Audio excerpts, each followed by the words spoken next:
지금 월급에 만족을 못하고 부업으로 연봉을 높이고 싶은 분들이 있을 겁니다. 근데 보통 현재 직장에서 알 수 있게 된다는 걱정 때문에 주저하듯이 행동하게 되는데요. 일단 결론부터 말씀드리면 우리가 부업을 하면 회사에서 알 방법은 없습니다. 입조심만 한다면요. 그래서 오늘은 입조심만 하면 회사에서 알 수 없는 겸직 금지여도 가능한 부업을 소개해드릴게요. 근데 일단 이 겸직 금지 부업을 소개하기 전에 아마 여러분들은 이런 걱정이 있으실 거예요. 아, 이거 진짜 겸직 금지 진짜 괜찮나? 이런 분들 있을 수 있기 때문에 회사에서 왜 알 수 없는지, 정말 혹시나 걸렸을 때 문제가 없는지 이것부터 말씀을 드리겠습니다. 일단 첫 번째로 회사가 부업하는 걸 아는 방법. 먼저 회사에서 내가 부업하는지 여부를 알려면요, 4대 보험을 통해서 추정이 가능합니다. 그래서 이 4대 보험 관리만 잘 해주면 되는데요. 정확히는요, 4대 보험 중에서도 산재, 그 다음에 고용보험, 이 두 가지는 전혀 통보가 가지 않기 때문에 상관이 없고요. 우리가 조심해야 될 거는 건강보험과 국민연금입니다. 딱 이 두 가지만 주의하시면 돼요. 그럼 일단 먼저 건강보험부터 보도록 할게요. 건강보험은요, 월급 외에 추가 소득이 연 2천만 원을 초과했을 때 이 초과분에 대해서 초과 보험료를 내라고 연락이 갑니다. 근데 이건 너무나 다행히도 회사가 아니라 나한테 직접 연락을 해요. 직접 내 거주지 주소로 우편이 날라옵니다. 그렇기 때문에 회사에서는 이 건강보험이 올랐다는 사실을 알 수는 없어요. 그래서 건강보험은 사실 우리가 마찬가지로 신경 쓸 부분은 아니죠. 그럼 그 다음으로 국민연금을 봐보도록 할게요. 이 국민연금도요, 프리랜서나 혹은 내가 사업자 등록증을 냈더라도 1인 사업자에 한해서는 해당이 되지가 않습니다. 그러니까 내가 부업을 해도 혼자 하거나 사업자 없이 하면은 국민연금 자체에 영향을 주지 않기 때문에 회사에서 알 수가 없는 거죠. 그러면 도대체 언제 조심을 해야 되냐? 내가 부업을 하는데요, 그게 너무 잘 돼. 그래서 누굴 뽑은 거예요? 1인이 아니라 직원을 고용하게 된 겁니다. 근데 이렇게 직원을 고용했다는 건 내가 버는 돈이 최소 월 200, 300 이상은 넘었다는 소리잖아요. 그러면 내가 직원을 이렇게 고용한 상태에서 내 월급이랑 그 다음에 부업으로 번 돈 있죠. 부업으로 번 돈, 이게 이렇게 월 590만 원이 넘어가는 경우에는 공단에서 회사 측에 확인을 합니다. 아니, 너네 직원 중에서 이렇게 월 590만 원 넘어가는 애가 있는데 이 사람은 너네 회사 지금 다니고 있는 거 맞냐? 이렇게 물어보게 돼요. 근데 불행 중 다행인 건 이런 경우에서조차도 회사에서는 그 소득이 이 부업으로 번 돈 때문에 월 590만 원이 넘어간 건지, 아니면은 뭐 금융소득, 뭐 주식으로 번 돈인 건지, 아니면 뭐 부동산 투자를 해서 임대소득인 건지를 알 수가 없다는 겁니다. 근데 이럴 때는 그냥 제가 뭐 물려받은 건물 하나가 있어가지고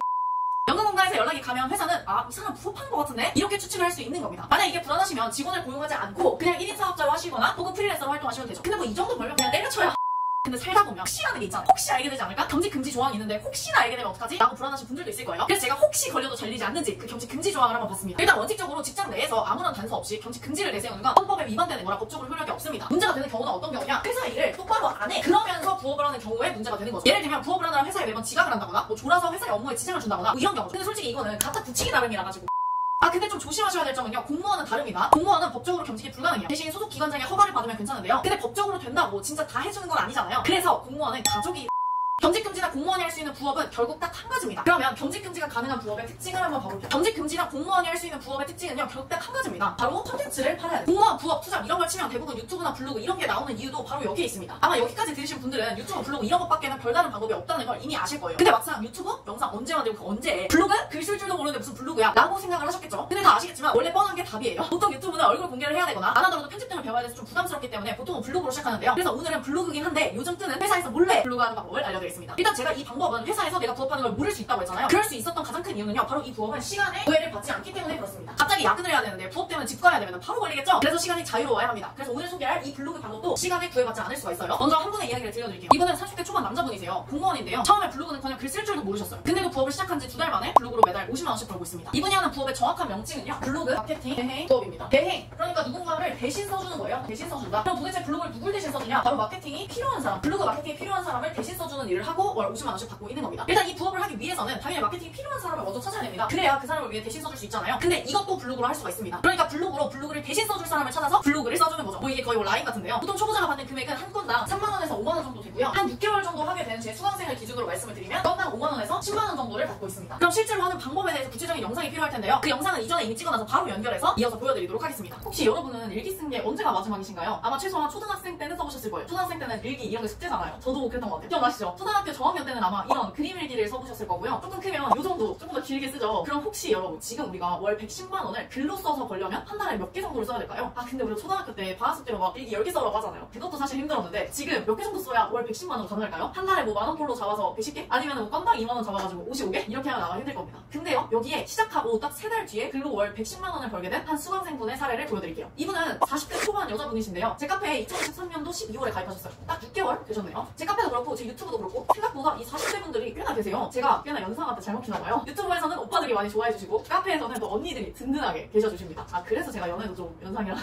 이분은 이 부업을 2024년도 2월 2일에 시작하셨어요. 그리고 딱 3개월이 되는 시점에 카페에 첫 수익화 인증을 올려주셨습니다. 아, 제가 이걸 보는데 진짜 기쁘더라고요. 저는 진짜 이런 거를 보면 너무 기뻐요. 그냥 첫 수익화는 2024년도 4월 25일에 45만원이고요. 두 번째 수익화는 2024년도 4월 30일에 20만원, 다음 세 번째 수익화는 2024년도 5월 3일에 45만원입니다. 어차피 매달 받는 거니까 거의 뭐 월급이 110만원 오른 거죠. 미친 거 아닌가요? 시작한 지 6개월 동안 91번 정도 연습을 하셨어요. 그럼 이제는 하나당 약 2시간 정도만 쓰실 것 같아요. 이분처럼 어떻게 할 건지 제가 이 영상에서 그대로 알려드릴 겁니다. 화면을 보고 따라하실 수 있도록 알려드릴 거예요. 그래서 만약에 이렇게 하고 싶다는 분들은 이 영상을 딱 3번 반복하시면 돼요. 첫 번째는 그냥 쭉 한번 들어주시고요. 두 번째는 컴퓨터를 켜고 제가 보여드리는 화면을 따라해가면서 들으시면 될 것 같아요. 마지막 세 번째는 이해가 안 가시는 것만 들으시면 됩니다. 초등학생 때 그림 일기 이후로 글을 안 써보셨어도 할 수 있도록 알려드릴게요. 그럼 시작하겠습니다. 글로 월 110만원씩 더 벌기. 여기서는요 딱 하나만 기억하시면 됩니다. 뭐를 할 거냐면요, 블로그를 대신 써주고 돈을 받는다. 이게 다예요. 뭐라고 했죠? 블로그를 우리가 대신 써줄 거고요. 그리고 그 블로그 대신 써준 비용을 받을 거예요. 여기서 이 돈이 월 110만원 정도인 거고요. 이 블로그가 글이 되는 거죠. 근데 여기서 글은 여러분들이 초등학생 때 일기 이후로 안 써보셔도 쓰실 수 있도록 도와드릴 겁니다. 자, 그럼 우리가 한번 이게 왜 가능한지 한번 생각을 해볼게요. 우리가 블로그를 대신 써준다고 했잖아요. 그럼 대신 써준다는 거는 누군가를 위해 써준다는 거예요. 누군가를 위해. 그렇죠? 그리고 그 누군가는요, 내가 글을 대신 써줬으니까 고맙다고 돈을 주는 겁니다. 그럼 결국 이 돈을 누가 주는 거예요? 이 누군가가 주는 거예요. 근데 이 누군가라고 하면 좀 어려우니까 이걸 제가 그냥 유진님이라고 해볼게요. 유진님. 제 친구 중에 유진이가 있어가지고 유진님이라고 해보겠습니다. 그러면 우리 입장에서는 누굴 위해 글을 쓰는 거예요? 바로 유진님을 위해서 글을 쓰는 겁니다. 그러니까 내가 할 일은 뭐냐면 유진님을 위해서 글을 쓰는 거예요. 아니 근데 이 유진님은 왜 나한테 굳이 돈을 주면서까지 글을, 블로그를 대신 써달라고 하는 걸까요? 당연히 왜 써달라고 하는 거예요? 유진님이 돈을 벌기 때문에 그런 겁니다. 이게 모든 부업이 다 마찬가지예요. 제가 부업 유튜버를 1년 정도 하면서 느낀 건데요. 어떤 부업이건 본인이 돈을 안 버는데 돈을 주는 부업은 없습니다. 자기가 돈을 벌기 때문에 돈을 주는 거예요. 자, 그러면 유진님 입장에서는 아니 도대체 뭘 하길래 내 글로 돈을 버는 걸까요? 유진님은요 송파에서 과외를 하고 있습니다. 실제 제 친구가 송파에서 과외하는 건 아니고요. 예를 들자면 그렇다는 거예요. 근데 우리가 이 유진님의 송파 과외를 구하기 위해서 글을 대신 써줬더니 이 유진님이 어떻게 된 거예요? 대박이 난 거예요. 아이들 문의가 엄청 많이 온 거죠. 그래서 고맙다고 돈을 준 겁니다. 우리가 이 돈을 앞으로 뭐라고 부를 거냐면요, 대행료라고 부를 거예요. 그러면 여기까지 한번 정리를 해볼게요. 블로그부터 보겠습니다. 블로그는 우리가 뭘 써주는 거냐면요, 유진님의 과외를 구해주는 그런 글을 쓸 거예요. 그런 글을 누구 대신 써주는 거예요? 유진님을 대신해서 써주는 거고요. 누구한테 돈을 받아요? 유진님한테 돈을 받는데 이 돈 이름이 뭐예요? 바로 대행료라는 겁니다. 아니 근데 이 이야기를 들으면 아마 이런 생각이 드실 거예요. 아니 유진님은 본인이 글을 쓰면 되지 왜 굳이 우리한테 비슷하게 돈을 줘가면서까지 맡길까요? 왜 그러냐면 이 유진님은 차라리 아이들만 많다면 그 시간에 수업을 하는 게 돈을 더 벌기 때문에 그런 겁니다. 문의 온 아이들이 너무 많잖아요? 그럼 차라리 이 블로그 쓸 시간에 이거 맡기고 그냥 자기가 돈 버는 게 나은 거잖아요. 그리고 사실 우리만큼 잘 쓰기도 어렵고요. 그래서 맡기는 겁니다. 그래서 우리는 어떻게 할 거라고요? 이 유진님을 먼저 어떻게 해야 돼요? 찾아서 이 유진님 대신 글을 써줄 거고요. 그리고 유진님한테 돈을 받을 겁니다. 아까 이분도 그렇게 해서 월 110만원을 퍼신 거고요. 자, 그러면 이렇게 돈을 벌기 위한 과정을 한번 정리를 해볼게요. 딱 3가지 과정인데요. 그대로 따라하시면 됩니다. 일단 첫 번째는요, 블로그를 대신 써준다는 블로그를 쓴다. 그 다음에 두 번째는요, 문의가 오면 실제 블로그를 대신 써준다. 그 다음에 3번, 매달 블로그를 대신 써주고 매달 대행료를 받는다. 이겁니다. 이 세 번의 과정이 한 사이클이 돌 때마다요, 평균 한 업체당 월 30에서 50만원 정도의 고정적인 파이프라인이 생깁니다. 운이 좋으면 1번 과정에서 블로그를 한 번만 써도 여러 건이 문의가 와서 여러 건을 동시에 계약하기도 합니다. 그러면 좀 더 빠르게 파이프라인이 만들어지겠죠. 이후에는 방금 말한 이 3가지 과정이죠. 이걸 그대로 반복하시면 됩니다. 그리고 이걸 유지하고 개수를 점점 늘려가시면 되는 거죠. 이걸 몇 번 반복하냐가 내 파이프라인의 크기가 되는 거거든요. 어차피 이 과정을 여러 번 하는 거기 때문에 한 번만 여러분들이 보시면 따라하실 수가 있을 거예요. 그래서 오늘 이 영상에서는 각 과정에서 어떻게 해야 되는지를 직접 보고 따라하실 수 있도록 하겠습니다. 일단 이 과정을 알려면 여러분들한테 교재가 필요해서 제가 교재를 넣어놨습니다. 고정 댓글 링크로 가시면 교재를 신청하실 수 있는데요. 그 교재를 저희가 카톡 링크로 보내드리고 있어요. 일단 교재가 오기 전까지 오늘 영상 한번 쭉 들어주시고요. 교재가 오면 그때 교재를 보면서 다시 따라하시면 됩니다. 그럼 먼저 첫 번째, 블로그에 뭐라고 대신 써야 하는지 그걸 화면을 보고 시작하겠습니다. 방금 제가 유진님은 과외를 한다고 했잖아요. 사실 유진님처럼 과외를 하는 사람이 아니어도 몇 가지 블로그로 홍보했을 때 효과가 좋은 업종이 있어요. 그중 하나가 방금 유진님이 운영하는 학원이나 과외 이런 겁니다. 그래서 오늘은 과외나 학원, 공부방 이런 업종의 블로그를 대신 써줄 수 있다는 블로그를 어떻게 써야 하는지를 먼저 보여드릴 거고요. 그리고 그 뒤로 문의가 왔을 때는 또 어떤 블로그 써줘야 하는지를 보여드리겠습니다. 일단 블로그 화면을 키시면요, 이런 화면이 나오실 거예요. 여기 위에, 여기가 이제 제목을 쓰는 란이고요. 여기 아래가 내용을 쓰는 곳입니다. 그럼 저는 제목부터 한번 써볼게요. 제목에는요, 2가지를 넣어주시면 됩니다. 대표 키워드를 넣어주시면 되고요. 그리고 컴마를 일단 찍을게요. 그리고 제가 드릴 템플릿이 있는데 템플릿 유형 중 1개를 선택해서 넣어주실 거예요. 근데 여러분이 지금 대표 키워드 이 처음부터 어떻게 찾는지를 모르실 거 아니에요? 그래서 일단은 제가 키워드를 드리겠습니다. 키워드는 우리가 공부방 홍보라는 키워드로 할 거예요. 이렇게 할 거고요. 그 뒤에 이제 마저 템플릿 유형 중 1개의 제목을 적어주시면 되는데요. 이 제목 유형은 제가 고정 댓글에 드린 교재 부업 입문서라는 교재가 있어요. 이 교재를 신청하실 수 있는 링크를 드렸는데 그 링크에서 교재를 신청하시면 요걸 받으실 겁니다. 여기에서 34페이지를 갈게요. 34페이지. 34페이지에 가시면 이제 클릭할 수밖에 없는 제목 템플릿 10가지라고 하면서 1번부터 나와 있습니다. 제가 드린 제목 템플릿 10가지를 보시고 5분 컷을 하면 됩니다. 그럼 제가 실제로 5분 컷으로 한번 지어보겠습니다. 어떻게 하면 되냐면요, 일단 하나씩 읽으면서요, 공부방 홍보 이 키워드랑 맞을 것 같은 이름을 이 템플릿에 맞춰서 지어주는 거예요. 예를 들면 첫 번째 유형부터 볼게요. 첫 번째 유형은 일반적인 상식을 반박하라 이런 거네요. 예를 들면 이런 겁니다. 우리가 보통 설거지할 때 퐁퐁 사용하잖아요. 근데 이런 제목이 보이는 겁니다. 아직도 설거지할 때 퐁퐁 사용하시나요? 이런 거예요. 그러면은 뭔가 나 설거지할 때 퐁퐁 쓰는데 있는데 뭔가 실수하고 있는 건가? 이런 생각이 들거든요. 이게 바로 일반적인 상식을 반박하는 제목의 효과입니다. 이러면서 이제 예시가 나와요. 아직도 키 크려면 우유만 먹으면 된다고 생각하시나요? 근데 솔직히 저는 개인적으로 키 크려면 우유 안 먹어도 된다는 주의입니다. 제 키가 175인데 우유 진짜 싫어합니다. 네, 다시 돌아가서 예시 2번. 아직도 열심히만 하면 돈 벌 수 있다고 생각하시나요? 이런 제목 많이 보셨죠? 이런 게 다 여기서 왔다는 겁니다. 그래서 어쨌든 이 1번, 2번을 봤으면 공부방 홍보, 우리 키워드는 지금 공부방 홍보였잖아요. 그거랑 맞는 제목을 한번 지어볼게요. 그러면 이렇게 지을 것 같아요. 공부방 홍보, 아직도 전단지 돌리면 된다고 생각하시나요? 뭐 이런 식으로 적어주면 될 것 같습니다. 근데 저 처음 지은 거 치고 굉장히 잘 지은 것 같아서 이걸로 그냥 하겠습니다. 저는 뭐 저처럼 이렇게 1번 만에 바로 괜찮게 나왔다. 그럼 다시 그냥 바로 블로그 마저 적어주시면 되고요. 그게 아니라 1번에서 도저히 생각이 안 난다. 그럼 2번을 넘어가셔서 2번에서 또 마찬가지로 읽어보고 예시에 맞게 적어주시면 됩니다. 뭐 2번에서도 못하면 3번, 4번 이렇게 하면 되겠죠. 10가지가 있기 때문에 10개 중 하나는 생각이 나실 겁니다. 참고로 이렇게 제목을 지으실 땐 제일 중요한 점은 어그로를 잘 끌어야 됩니다. 물론 당연히 이 어그로가 수습이 가능해야겠죠. 이 유튜브랑 똑같습니다. 제가 만약 오늘 썸네일에 주는 사람의 블로그 강의 수강생 후기 뭐 이런 식으로 써놨어요. 그럼 여러분이 클릭을 했을까요? 안 한다는 겁니다. 만약에 그래도 나는 했을 것 같은데 그러면 제가 하트를 보내드릴게요. 여튼 없는 말을 과장하는 게 아니고요. 지금 제가 방금 말한 것처럼 제가 강의 후기도 얘기했지만 하지만 뭐라고 했죠? 썸네일에서는 제가 돈을 110만 원 어떻게 벌 수 있는지 알려주겠다고 했었잖아요. 그 방법 지금 알려드리고 있잖아요. 실제로 그것처럼 내가 실제 본문 내용에 알려줄 수 있는 것, 그 내용에 관해서 가능한 한 관점을 바꿔서 써보라는 겁니다. 근데 그게 처음엔 좀 어려우니까 이 10가지 템플릿 유형을 참고해서 써라, 이 이야기입니다. 이렇게 제목을 썼으면 이제 내용을 써야 되는데요. 블로그로 돌아가 보겠습니다. 일단 제목을 제가 마저 써줄게요. 공부방 홍보, 아직도 전단지만 돌리면 된다고 생각하시나요? 이렇게. 근데 참고로 제가 이거 쓴 제목을 똑같이 하지 마세요. 이거 영상 보시고 제가 알려드린 제목 이거 다 똑같이 하면 어떡할까요? 네, 여러분 블로그에 굉장히 안 좋은 영향이 있습니다. 그래서 지금 제가 알려드린 이 제목 쓰지 마시고 다른 템플릿을 참고해서 사용하시면 될 것 같습니다. 어쨌든 그럼 이제 내용을 마저 써야 되는데 내용을 쓰려면 당연히 여러분들이 저 공부방 홍보를 어떻게 도와준다는 건지도 모르는데 이걸 어떻게 글을 쓰겠어요? 맞잖아요? 그래서 여러분들이 글을 못 쓰시겠으면 네이버에 주는 사람 블로그라고 검색을 해봐주세요. 주는 사람 블로그 검색하시면 여기 블로그가 나옵니다. 제가 참고로 이 전단지에 관련해서는 이미 글을 써놨어요. 8페이지에 가시면 오프라인 홍보 전단지 대신 2만원으로 큰 매출 올리는 방법 뭐 이러면서 제가 여기에다가 글을 써놨습니다. 이런 것들도 있었고요. 그리고 여기 보시면은 제가 블로그 마케팅에 관련해서 여러 가지 글을 써놨으니까 이 내용들을 참고하셔서 그 다음에 이 여러분들 블로그에 써주시면 됩니다. 또 만약에 블로그의 내용 정보가 부족하면 부토회사 카페가 있습니다. 제 부토회사 카페에 가시면 여기 이 마케팅 정보에 관련된 글들이 있거든요. 가입을 하시면 이걸 볼 수 있습니다. 그리고 등업을 하시면 점차 높은 등급의 정보를 보실 수 있는데 이 정보에 이제 마케팅 정보가 있기 때문에 그걸 관련해서 글을 써주시면 될 것 같아요. 어쨌든 내용은 이 두 개면 충분하실 거예요. 근데 이 내용을 제가 블로그나 카페에 있던 내용을 그대로 쓰면 여러분 블로그에 굉장히 안 좋은 영향이 있습니다. 그러니까 제 블로그와 제 카페에 안 좋은 영향이 있는 게 아니고요. 여러분 블로그에 안 좋은 영향이 있기 때문에 그대로 쓰지 말라고 말씀드리는 거예요. 그러면 그 내용을 알았으면 그 내용을 여러분들이 조금 변형을 해주셔야 돼요. 근데 이 변형을 또 여러분들이 혼자 하면 못하실까봐 제가 이 교재에 적어놨습니다. 교재 몇 페이지냐면요. 52페이지입니다. 52페이지. 52페이지로 가볼게요. 52페이지에 가시면은 여기 끝까지 볼 수밖에 없는 본문 작성법 플러스 템플릿이라는 곳이 있어요. 여기에 제가 예시글을 일단 써놨고요. 그 다음에 이 예시글이 어떤 순서로 적혀있는지 여기 뒤에 설명을 붙여놨어요. 그래서 이 설명과 이 예시글을 참고하셔서 순서를 제가 드린 템플릿을 바탕으로 바꿔서 사용하시면 될 것 같습니다. 이렇게 작성을 하시면 이제 끝나는 거죠. 그러면 이제 제가 내용은 어떻게 하라고 그랬죠? 제 주는 사람 블로그랑 그 다음에 부토회사 카페 마케팅의 정보를 참고하라고 말씀드렸고요. 순서는 어떻게 하라고요? 교재 52페이지부터 참고하셔서 템플릿을 활용해서 바꾸라고 말씀드렸어요. 그럼 이거 이제 다 썼죠? 그리고 나면 이제 발행을 눌러야 되는데요. 발행을 다 하시고 나서 이제 완료를 누르시면은 발행이 완료가 되실 거예요. 그리고 나면 일단 우리가 이거 글을 왜 쓰는 거죠? 이거를 우리가 유진님 같은 그런 분들이 내 블로그 글을 보고 나한테 블로그를 대신 써달라는 걸 문의받기 위해서 하는 겁니다. 그럼 잊으시면 안 돼요. 이거 글만 다 쓰고 나서 와!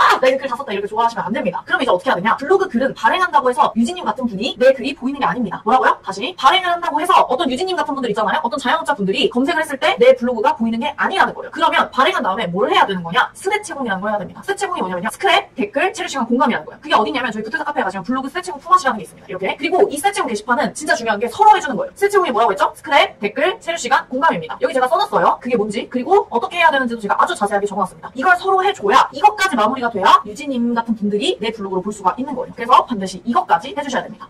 네, 방금 제가 화면에서 보여드린 이 방식 있죠? 이 방식으로 글을 몇 개를 더 쓰셔야 되는데요. 제가 몇 가지 키워드를 더 알려드릴 테니까 방금 이 과정을 더 하시면 됩니다. 그러니까 이 1번 과정을 방금 쓴 공부방 홍보 이거 말고도 추가로 몇 개를 더 하셔야 돼요. 그 키워드를 알려드릴게요. 그 키워드가 일단 뭐냐면 태권도 홍보, 그 다음에 원생 모집, 그 다음에 체육관 마케팅, 그 다음에 학원 홍보 방법 이렇게까지 하시면 됩니다. 자, 그러면 1번 과정을 한 번만 제가 정리를 좀 해볼게요. 일단 블로그를 대신 써주는 이 블로그를 쓴다 해서 제목을 먼저 어떻게 써야 된다고 했었냐면 제목은 키워드, 제가 교재에 드린 템플릿 중 하나를 선택해서 하셔야 된다고 했죠. 이 템플릿은 교재 페이지 34쪽에 있습니다. 이 34쪽의 교재를 참고하셔서 템플릿을 지으시면 되고요. 그 다음에 이제 내용을 작성을 해야 되는데요. 내용은 어떻게 작성을 하라고 했었냐면은 일단 제목에서 어그로를 끌었으면 그 내용이 들어가야 됩니다. 그래서 제목에서 어그로 끈 내용 있죠? 어그로 끈 내용 이거를 넣어주셔야 되고요. 그 다음에 두 번째로 일단은 글을 쓰려면 무슨 내용인지 알아야 되잖아요. 그 정보는 어디에서 참고하라고 했었냐면 주는 사람 블로그, 그 다음에 주택자 카페에 마케팅 관련 정보가 있다고 했었죠? 등업을 하시면 더 많이 보실 수 있습니다. 그걸 하실 수 있고요. 그 다음에 마지막으로 세 번째, 교재 54페이지에 가시면 순서를 바꾸는 법, 어떤 템플릿이 있어요. 54페이지부터 보시면서 예시글을 참조하면서 순서를 바꿔야 됩니다. 그리고 마지막으로 네 번째는 어떻게 한다고 했죠? 네 번째는 스트레치공을 해야 된다고 했었어요. 그래서 주택자 카페에 가셔서 스트레치공 하는 방법을 확인하신 다음에 스트레치공을 하시면 됩니다. 그리고 마지막 다섯 번째는 뭐 하면 돼요? 지금 방금 알려드린 이 키워드들이죠? 이 키워드로 추가로 방금 말한 1번부터 4번 과정을 반복하면 됩니다. 여기까지가 바로 1번입니다. 생각보다 쉽지 않죠? 당연히 안 쉽죠. 월 110만 원 보는 건데 이게 쉬운 일이 없잖아요? 참고로 아까 보여드린 110만 원씩 벌게 된 분은 이 5번 과정에서 총 15개를 쓰셨습니다. 그리고 나서 문의가 오신 거예요. 자, 그럼 이제 그 다음에 2번을 볼게요. 2번은 문의가 오면 이제 실제 블로그를 대신 써줄 거예요. 이번에는 우리가 블로그를 쓸 건데요. 이 블로그를 뭘 쓸 거라고요? 유진님을 위한 글을 쓸 겁니다. 왜냐? 우리의 목표는 뭐라고 했죠? 유진님의 과외를 더 많이 구해주는 거예요. 그래야 유진님이 돈을 많이 벌고 그 다음에 우리한테 대행료를 줄 거잖아요. 그러니까 결국 우리가 돈을 많이 벌려면 뭐 해야 돼요? 유진님의 과외를 많이 구해줘야 된다는 거죠. 그럼 당연히 우리가 방금 쓴 이 블로그 있죠? 이 블로그하고 이 블로그는 다른 겁니다. 다른 거예요. 방금 이 블로그에서는 우리가 뭘 썼어요? 공부방 홍보글을 썼습니다. 이게 무슨 말이냐면 공부방 홍보글은 유진님 같은 자영업자를 찾으려고 한 거예요. 그러니까 쉽게 말하면 이거는 유진님을 찾는 과정이고요. 이거는 유진님을 찾았다고 치고 그 다음에 유진님을 위해서 실제로 내가 돈을 버는 과정인 겁니다. 그래서 이번에 쓰는 글은 내 블로그가 아니고 이 블로그는 누구한테 써요? 내 블로그에 내 블로그. 근데 이번에 쓰는 블로그는 누구 거에 쓰는 거예요? 유진님 블로그에 쓰게 되는 겁니다. 그리고 또 이번에는 유진님을 찾으려고 하는 게 아니고요. 유진님 블로그에 뭘 쓰는 거예요? 유진님 블로그에 내가 유진님이 되어서 아이들을 어떻게 가르칠 건지를 써야 되는 거죠. 표로 한번 정리해보면 이런 겁니다. 제가 이 블로그를 1번 블로그라고 할 거고요. 이 블로그를 2번 블로그라고 해보겠습니다. 1번 블로그와 2번 블로그를 한번 차이를 봐볼게요. 일단 블로그 소유자. 블로그는 누구 거예요? 이 블로그는 내 블로그입니다. 내 블로그. 내 거.